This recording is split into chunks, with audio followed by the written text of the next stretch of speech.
KPCC's podcasts are supported by Harvey Mudd College, where engineering, science, and mathematics are informed by the liberal arts. Students and faculty working together to solve problems and serve society. Online at hmc.edu. I'm Patt Morrison. Domestic violence is responsible for an immense amount of death and suffering in this country. Once in a while, women fight back, and the question of whether or not the system treats them fairly when they do is one of the subjects dealt with in the documentary Sin by Silence, a documentary about a female inmate support group for victims of domestic abuse and how they're coping with their sentences and with the laws that put them there.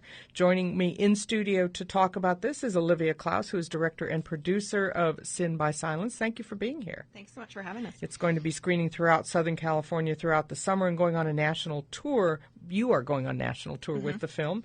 Also joining me is Alyce Laviolette, the domestic violence counselor for survivors and perpetrators, and an expert witness in the case of the woman we'll be hearing from in a moment. Thank you for being here. Thank you, Pat. And that woman is Brenda Clubine, who I met a number of years ago at a hearing in the prison where she had been sentenced after killing her partner. She is founder of the support group featured in the documentary. You have been out for 8 months after serving 26 years behind bars. How are you doing? Wonderful. I'm glad to hear it. So, Olivia Klaus, domestic violence seems to be something that is always with us. How did you decide that it is worthy of a documentary? You're right, Pat. Domestic violence has always been around. It is a crisis that is not going to go away anytime soon. And I have never experienced an abusive relationship, but that doesn't mean it hasn't affected me. I got a phone call about 8 years ago from a friend of mine who was asking for help. And I had no idea where to turn. It completely shattered me. And I started on this journey to find answers of why is she still with him, or why does she leave and keep going back, and what are the options? What about the kids? And really, the only answers I found were in prison with this group. A colleague of mine introduced me to this group, Convicted Women Against Abuse, and they really hold the keys to the answers I was looking for because they survived the ultimate violence. And Brenda Clubine, you talk in the documentary about organizing the group, about finding it for a lot of women it was the only way they could express themselves and feel they had any kind of power over what was happening to them, and to find out that you had so much in common was an empowering experience too. Absolutely. What had happened was these women needed an opportunity to heal and have a place where they could discuss their feelings and everything they'd gone through and understand that all of that madness didn't belong to them. They didn't have to be accountable for that behavior. And it's been just amazing. They've grown. They've just come out of their shells, and they're healing. They're healing, and they're understanding that they can make decisions for themselves. They can feel good about themselves, and they have a future to look forward to. We'll get to your personal story in a minute, but first I'd like to ask Alyce Laviolette, who was a witness in your trial. The law changed, Miss Laviolette, because for 150 years in California, self-defense was essentially about two guys in a bar brawl, each of them pulling a weapon on another. Whereas when women kill their abusers, it involves a different set of circumstances usually. How did the law change to accommodate that? Well, the law didn't change to accommodate that. And initially, in fact, it wasn't until the mid-1990s that we had any kind of acceptability for domestic or battered women's syndrome to be heard. When Brenda's case was heard, pretty much battered women's syndrome was looked at as more prejudicial than informative. And the standard for self-defense was you kind of euphemistically called the reasonable man's defense. What would a reasonable man do in this situation? So there was not any, and crimes of passion, in fact, were used to mediate when men killed women in intimate relationships. But there was no mediating defense for women. It was used as an excuse. Absolutely. Came out of Old English common law. Now, here's a moment from the documentary where one of the members of Convicted Women Against Abuse speaks out about her experience. Her name is Virgil, and she's talking about how the standards are different, as you were saying. Somebody said, if he didn't hit his friends, and he didn't hit his boss who made him angry, he made conscious decisions while he was angry that you weren't worth holding back from. And Alyce Laviolette, has that been a double standard, do you think, when you go to court and you testify in some of these cases? It was a double standard. It's much different now. You don't see crimes of passion used as a mediating defense. And battered women syndrome is really used under the sort of the rubric of post-traumatic stress disorder. But people are willing to listen to it now, and that really has come from education and media shows like this that help people to understand why women stay. Here's another moment from the documentary called Sin by Silence. Here, Glenda, who is also a member of Convicted Women Against Abuse, she's still in prison, and she's explaining how this battered woman syndrome was not admissible in court. There were no laws at that time to make domestic violence, battered woman syndrome, admissible. The judge allowed it, but they made a sham of it. They told the jury, this is not a legal defense. We're only allowing her to tell what took place. Brenda Clubine, tell us your story about how you killed your husband and how some of the limitations on what you could bring in at the time and what you couldn't. What part of your story you couldn't tell? Well, essentially, unfortunately, in one night, my life changed for 26 years. And I needed to protect myself. And the district attorney would not allow me to testify about specific incidents of abuse between my husband and I. And initially, the judge had agreed to allow me an expert witness. And then just prior to the defense putting on their case, it was denied because there had been no precedent set. And because of the jury only heard bits and very small pieces, they weren't able to understand, again, why a woman stays, how this affects her, how walking on eggshells all the time makes things different, and that whole reasonable man syndrome doesn't fit into a battered woman situation. And then you were in prison when you wrote to Governor Wilson and said, hey, this is a different deal from what the law allows at this point. What was his response, and how did you get members of the state legislature to come hear your stories? Well, basically, what had happened was I had sent a booklet out to every governor and every legislator and every senator, not just in the state of California, but in all the states. And I got a letter from, at that time, Jackie Spear, who was the head of the California Women's Legislative Caucus. Now a member of Congress. Yes. And she and John Burton, et cetera, a whole bunch of them came down to CIW. We held a public hearing on domestic violence. That's the California Institute for Women. Yes. And there were 12 people, 12 women from CWAA testified, and they testified about the type of abuse they suffered from, the nightmare, the silence, what it cost. And ultimately, from that public hearing, on January the 2nd of the following year of 1992, 1107 of the Evidence Code came into effect that then afforded the battered woman syndrome to be admissible and used as evidence in a court of law. And has that now been taken up by other states as well? There are a few, actually, that it has been taken up, and it's spreading. It's spreading. Hopefully like fire soon. Well, Brenda Clubine, how has it changed what has happened in court? Have women been acquitted because of this? Have their sentences been altered because of this? The type of charge, normally you're charged immediately with first-degree murder. Women are being charged with manslaughter, and they're being acquitted. If they're going on trial, many women are being acquitted. So there's a lot.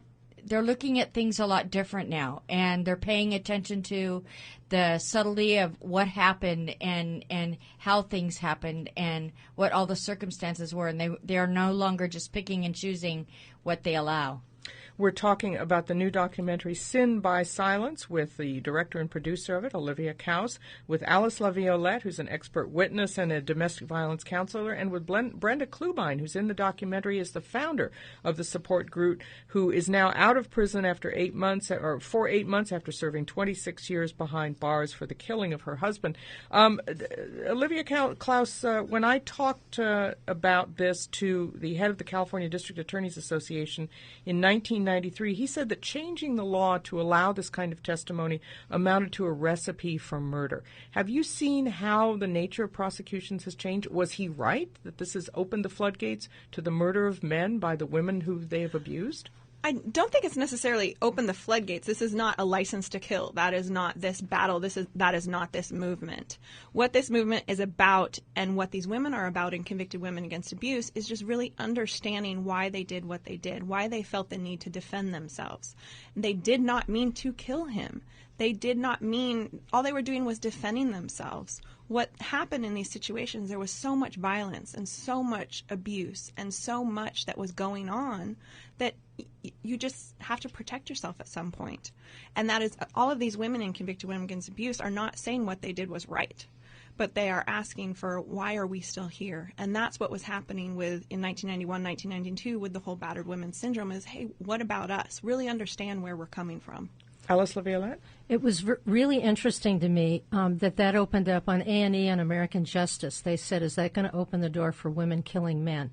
We don't see increases in women killing men at all.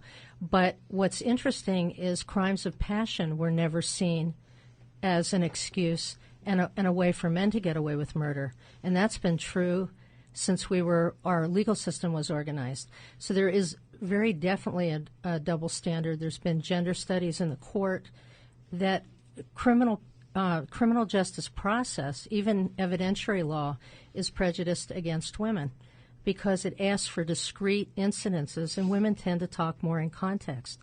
So there are a lot of little subtleties of the law, and I think as juries understand this, and when someone explains it, juries are very open to hearing it.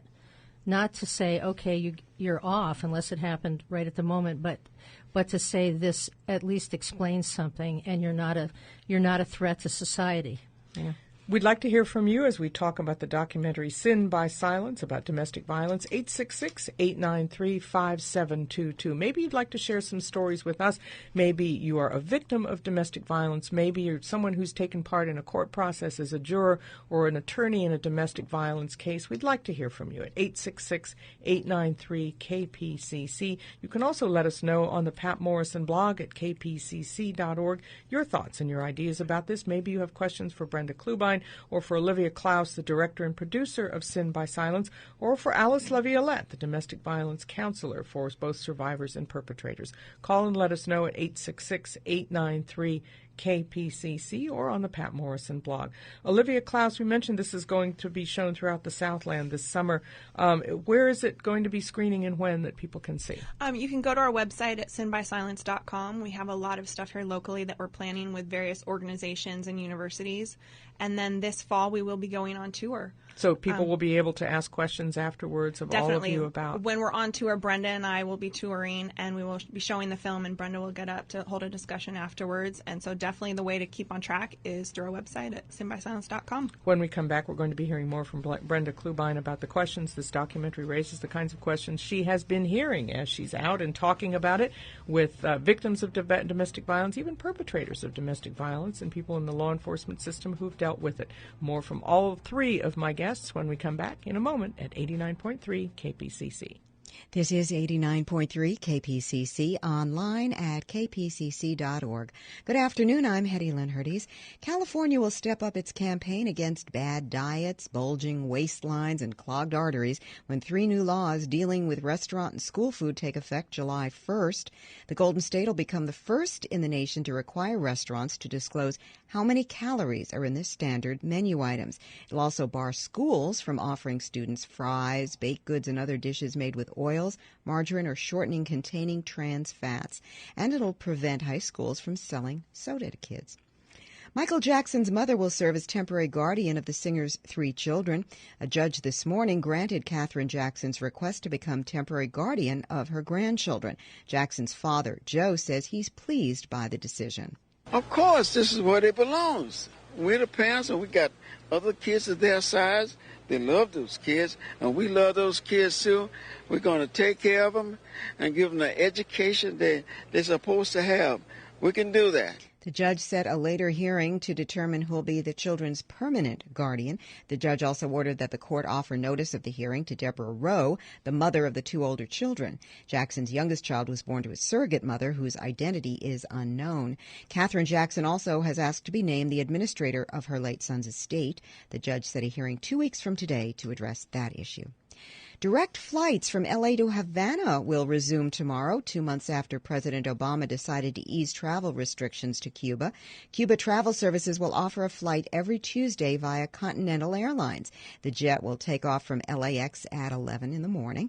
Most travel from the U.S. to Cuba has been banned since an embargo was imposed in 1962, but Cuban Americans have been allowed to visit under various policies since then. It's 2:21 at 89.3 KPCC.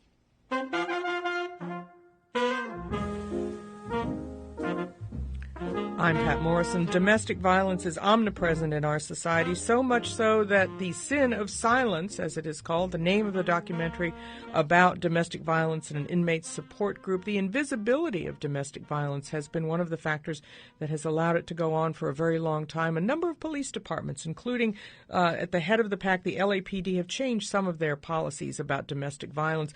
They used to treat these calls as a bit of a nuisance, and officers have told me that they would go out and effect what they called an LAPD divorce between the man and the woman, just saying essentially, put your hand on the badge, you're divorced overnight, go back and come back the next day and make up. But now it is a much more seriously crafted, a much more seriously considered crime by police across the country, in no small part because of some of the changes in the laws that allow for battered women's defense to come into court when that plays into the issue. My guests are Olivia Klaus, who is director and producer of Sin by Silence, the documentary that I mentioned.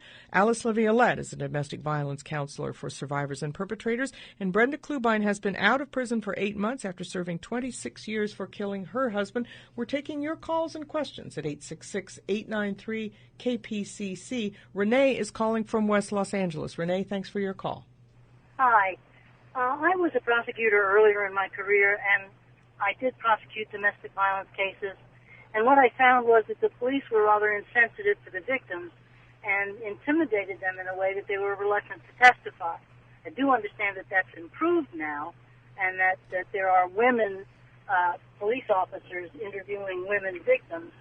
But I also think that the prosecutors were too eager to allow cases to go, in other words, to plea bargain them out in domestic violence cases, because the victims were often reluctant to testify, and the officer's testimony was usually after the fact of what they observed, and that was open to cross-examination and impeachment. Renee, thank you for that. Brenda Clubine, you're nodding your head. Wow. I can relate to all of that. I can relate to not being able to express to the police what really happened because they didn't want to hear it, because they allowed the abuser to take control of the situation with the police officers.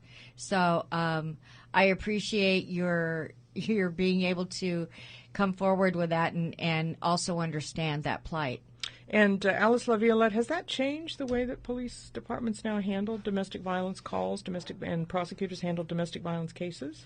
Well, there was a change in the law in 1984 in regard to mandatory arrest in California. The policy sort of changed to a pro-arrest policy. The law hasn't changed. But police officers were, for a period of time, getting a lot of training on domestic violence, and they were getting training from outside of the force. So they would bring community people in. Over time, what happened is I think it's more in-house training, and I don't think they're getting the same kinds of training with, budgetary cutbacks or whatever. But definitely it's changed. I mean, you see police cars that have the bumper sticker, "There's no excuse for domestic violence." And when I started in the 1970s, you didn't see anything like that. Let's hear from Jennifer, who is in Irvine. Jennifer, thank you for your call. Hi, thank you. My question is for Miss Laviolette, or anyone who can answer it. Actually, I have a judge on a case where a prior male judge gave me a permanent restraining order. The new female judge, she's actually in San Diego, said she removed the restraining order and wanted us to start co-parenting, was her reason. And I have since come into her courtroom with written emails from my ex-husband telling me I'm not going to live to see the end of this divorce, and she refuses to give me a restraining order.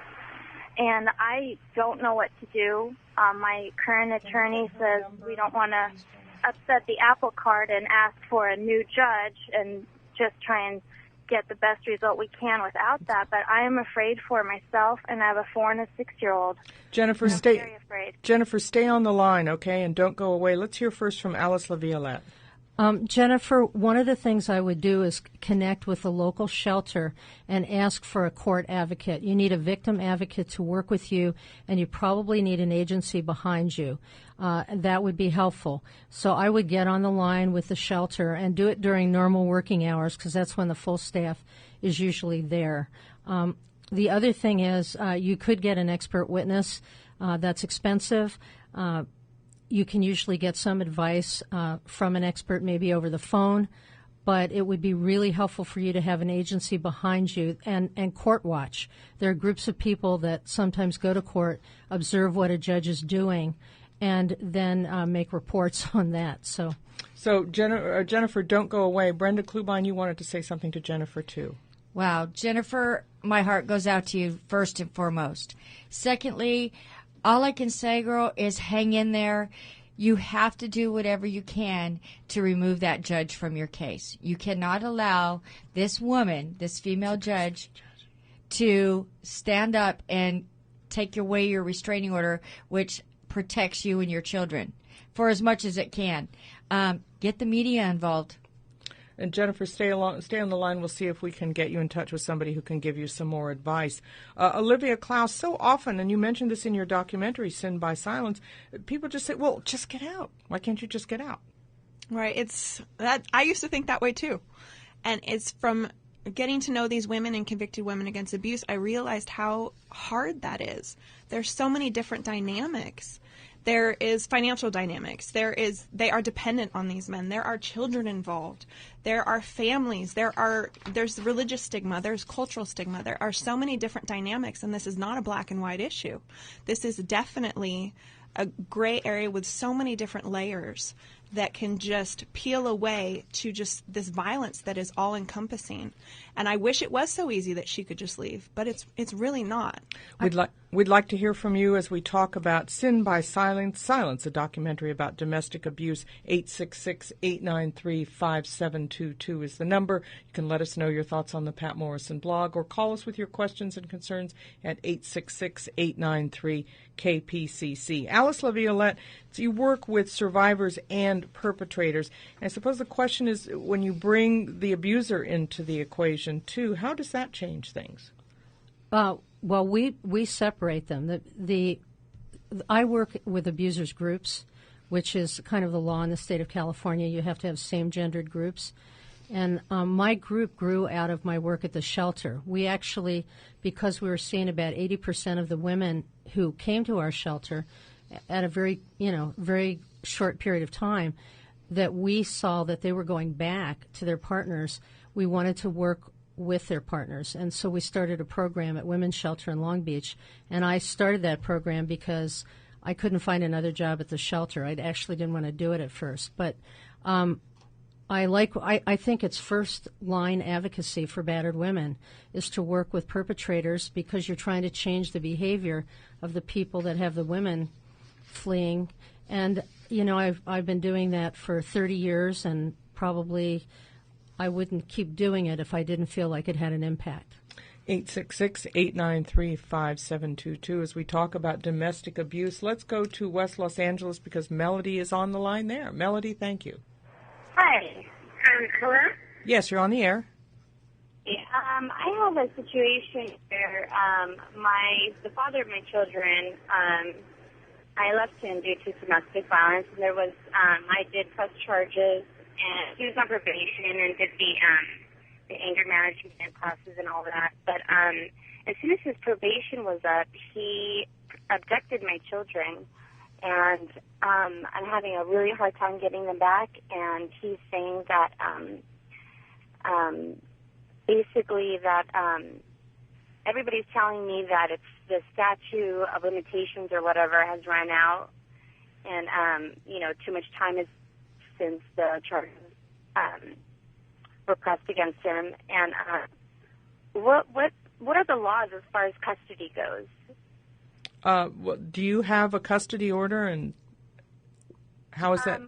Well, I have a hearing actually tomorrow morning.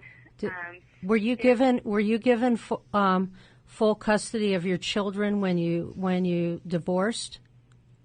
Were you given sole legal? We were never married. Okay. And he's not the biological father of my children, but of my daughter, but my son, he is. And he took both the children?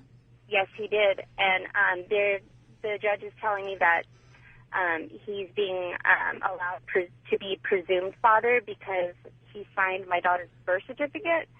But well, the law in California, or the disposition of the court in California, is for shared parenting, which means that at the very least you should have your children half the time, and then you can go for more than that. But once again, you probably need an attorney and a victim advocate. You're in West LA?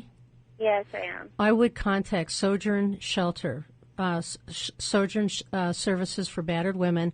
They have victim advocates, court advocates there. They have a women's group for support. And they may have, and I'm not sure if they have any pro bono attorneys, but they might have recommendations for attorneys. What was the name of the place?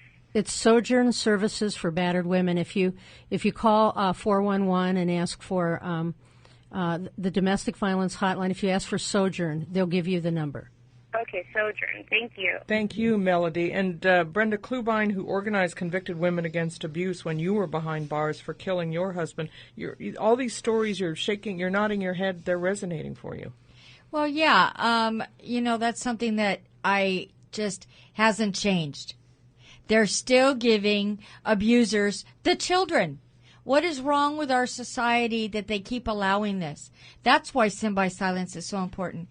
That's why it matters so much. People need to see this, and they will be changed forever. Judges need to see this. Prosecutors need to see this. People that are in positions that make these authoritative decisions that don't have a clue what the cost is. They're ruining those children forever. Let's hear from Brad, who's calling from Burbank. Brad, thank you for your call. Hi, how are you? Fine, thanks. For the last 6 years, we have a program called Be Good to Women Day, which was spawned out of a radio program that I used to have, a nationally syndicated radio program for about 22 years or so called On the Phone with Tyrone. And routinely, women would call up for advice, and there was a lot of comedy involved in it and all that stuff. And I would simply say, well, if the man is beating you, he's mistreating you, walk away, just leave. And one day a lady called and said, no, you cannot do that. Because once the woman leaves the home, she is susceptible to the element of surprise. When that woman is in the home with the batterer, at least she knows what time he gets off work, what time she can expect him to be home, what time certain things take place. There's a routine involved. And once the woman leaves the home, she can be accosted at work, on the street. He can stalk her. And if you go online and Google domestic violence info, you'll find that 70% of the women who leave battered homes end up dead. All right. Killed by their abuser. Brad, it's not this thing of, oh, well, he's doing wrong, I can just walk away. You can't walk away. Brad, thank you. And in fact, Olivia Klaus, the director of Sin by Silence, you spend a lot of time talking about how women put themselves, as Brad was pointing out, at greater risk in a way by leaving. Definitely, and we go into that in the film where it's a term they called separation assault. And just because a woman leaves does not mean that she escapes the violence, because it's actually she has a 75% increased risk of being hurt after she leaves, and that violence can stay for up to 2 years. These are delicate situations and crazy situations that these people are dealing with. It's just not that easy. And some of the things that you'll see is someone who is really perpetrating abuse continues to perpetrate it through the court system in child custody cases. And those cases are terrible, with costs upwards of $500,000 to try to be able to keep your children. There's a call from Enrique in Westwood, Alyce Laviolette, who says, well, don't forget men who are victims of domestic violence. What percentage of the incidences is this, and is there any recourse for these victims? Absolutely. There's a shelter that takes battered men in Antelope Valley. There are shelters that provide counseling services or hotel vouchers. They are seldom accessed, even on when you're dealing with an anonymous hotline. Men seldom call. And the estimates are that anywhere from maybe 5 to 20% of victims of domestic violence are men, depending on the research you read, and anywhere from 80 to 95%, particularly when you look at severe violence. The data's been misused over time, and they're looking at they're actually throwing isolated acts of aggression and not looking at whether it's in a context of abuse and counting that in the numbers. So, Brenda Clubine, when you watched this documentary, Sin by Silence, you've been out of prison for 8 years now. You spent 26 years there. What did you think when you saw this? It's been 8 months now. Believable, I can't believe that. But seeing it in person on the screen was very profound for me, because this film allowed the women of convicted women against abuse to have a voice. It allows them to share and hopefully educate people on the ultimate consequences of violence and what their nightmare led them to. It led them to the point where they had to protect their life. And I feel as though, it's like a proud mother with her chickens, that I worked hard to start that group, and I am so amazed and so proud of all the women. Let's hear from North Hills, where Marcia's on the line. Marcia, thanks for your call. Hi. I've been a victim of domestic violence for a better part of 18 years. I spent 5 years still in a divorce from this person, and I have 4 children, ages 7 through 14. And I have to say, I've had all types of abuse used against me: sexual, financial, mental, or emotional, and physical. And we say in my domestic violence group, I'm a member of this Sojourn group in Santa Monica, that, bones heal, but words can hang in there forever. And I was giving an example to somebody of just what's been done to my children. Children who are all of them extremely gifted. We had them tested for one reason or another, and very talented, and one of them built a little structure out of Legos. It took him 2 or 3 days to build, and it was, we're talking 1,000 Legos. Dad got angry with the son and just threw it against the wall and broke it into 1,000,000 pieces. Marcia, you bring up a good point. Our time is running short, but I do want to ask Olivia Klaus about that, the things, the abuse that doesn't show.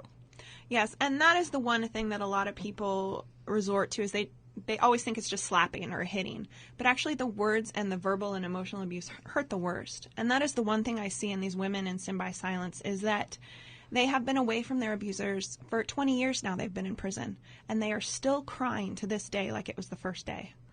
And they have been separated from that abuse and from the physical violence, but those words are still with them, and their identities are still broken from those words that happened 20 years ago. Ladies, I want to thank you for being here, and thank all of you for your calls. You can keep letting us know your thoughts at the Patt Morrison blog at kpcc.org. Olivia Klaus is director and producer of Sin by Silence, the documentary about the women's support group for victims of domestic violence. Brenda Clubine organized that group behind bars. She has been out for 8 months after 26 years behind bars. They'll be showing the documentary around Southern California and holding a panel to hear from you about your questions, comments, and concerns. And Alyce Laviolette is a domestic violence counselor and an expert witness at Brenda Clubine's trial. Thank you all for being here.